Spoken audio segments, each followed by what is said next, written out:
What's up, guys? So today we are going to be showing you all how to make mac and cheese. So we're first going to start off with the ingredients and the kitchenware. First off, you're going to need pasta. In this case, we have elbow style pasta. For the second ingredient, you're going to want milk, which will add to the consistency of the cheese sauce that will be made later on. The third ingredient, obviously, you're going to need cheese. It doesn't matter what kind of cheese. In this case, I chose medium cheddar.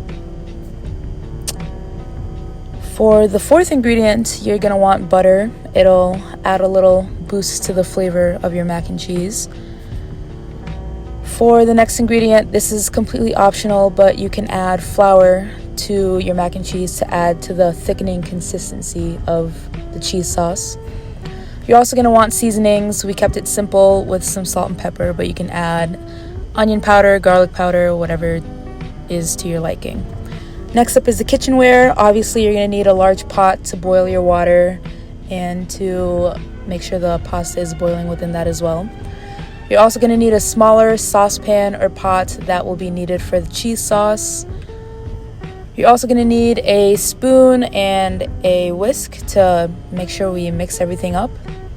And then, of course, you're also going to need some measuring cups so you can measure out the milk, the flour, the cheese, etc., etc. Step 2 here is being shown by Zach, which is where we need to fill the pan with some water and bring it to a boil on the stovetop. So here is where the pan or the pot is being filled with water so we can get it ready to start boiling on that stovetop so we can add the noodles in later on.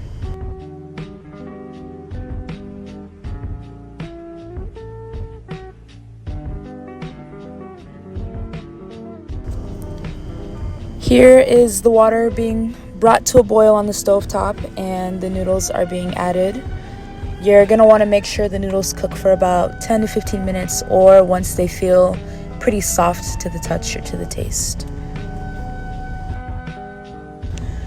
Alright, once the noodles have been completely cooked, you're going to want to strain the water out into a strainer so the noodles and the water are completely separated and ready for the next step.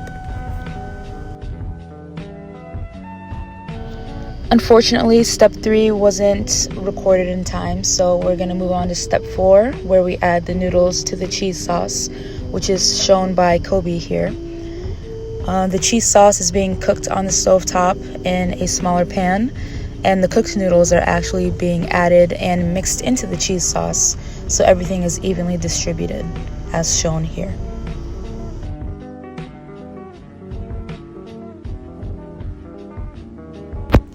And then for the last step, which is step 5, which is shown by Egan, you're going to have your fully cooked mac and cheese noodles.